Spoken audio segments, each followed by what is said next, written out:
Welcome to 3.9's Math Moment.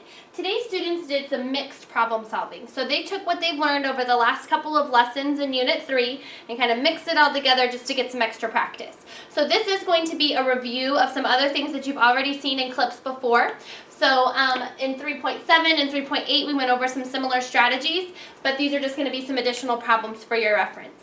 So example 1 is 10 and 8/9 plus 4/6. So anytime that I'm adding fractions, I have to make sure that the denominators are the same. Right now, I have a denominator of 9 and 6. One thing that I always have students check is to check and see if they can use a shortcut. Is there something I can multiply 6 by to make 9? Well, when I count by 6s, 6, 12, 18, I'm not going to get to 9. I go past it without getting right to it. So I'm not able to use the shortcut method. Another strategy students could use is just to multiply by the opposite denominator. So I can automatically take 9 times 6 and 6 times 9. That is another strategy that will work, but it causes students sometimes to work with fractions that are too big and can sometimes be confusing. So one strategy that we really encourage is to find the least common multiple. So that is when we take and we list out multiples of 6, multiples of 9, since those are our two denominators, and try to find one that matches up, that it's the smallest. So I'm going to count by 6s, 6, 12, 18, 24, 30. And I always tell students to count out to about 5 multiples or 6 multiples, and hopefully you can find one that matches. 9, 18, 27, 36, 45 when I'm counting by 9s. And then I look and I see, do they have anything in common? If they have multiple things in common, I'm looking for the smallest one. So I see that they have 18 in common, and there's nothing else smaller. So now what that tells me is I want to change and make these two denominators 18. So I need to just times by 2 to make 9 18, and times by 3 to make 6 18. Then anything I do to the bottom, I must do to the top. And then I get to change my fractions. My whole number is going to stay the same at 10.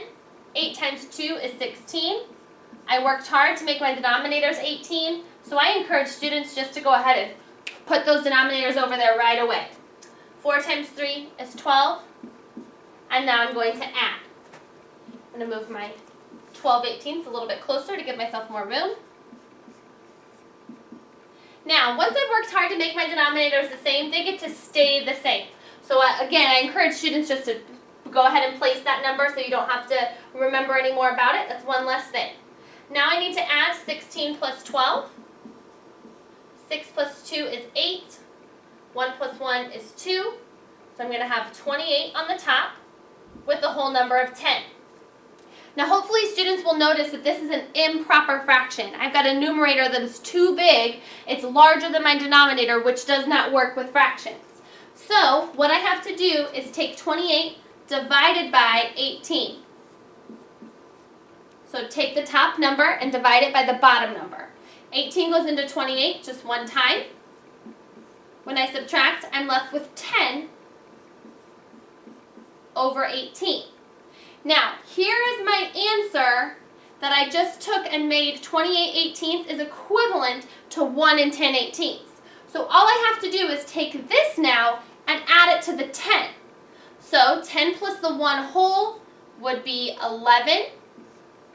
And then I switch out these two numerators because the denominator still gets to stay the same. So I have a final answer of 11 and 10/18. But we're still not done there because 10/18 can reduce. So this is where I bring in my cake method or just dividing by a similar number. All right? I see that both of these numbers are even, so I could divide them both by 2 is the traditional method, or with the cake method, I just pull that 2 out using an upside down division sign. 2 times what gives me 10? That's 5. 2 times what gives me 18? That would be 9. And then I have to think, is there anything else that I can pull out of a 5 and 9? Is there anything that I can divide both of those numbers by evenly? There's not, so that means I am done simplifying and my final answer is going to be 11 and 5/9.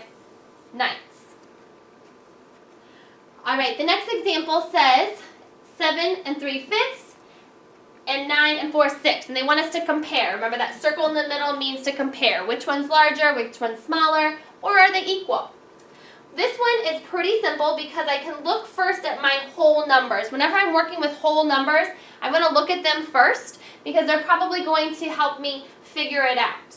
7 and 9, 9 is bigger than 7, so I can usually just mark that the same, or bigger, excuse me.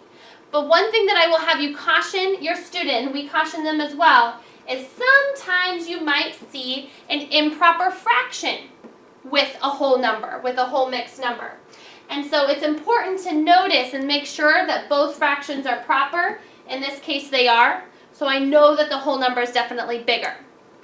If the fraction was improper, they would need to solve that because it might cause them to add to their whole number and make it worth more. But in this case, 9 and 4/6 would definitely be bigger. If you have any other questions about this lesson, make sure to see your math teacher.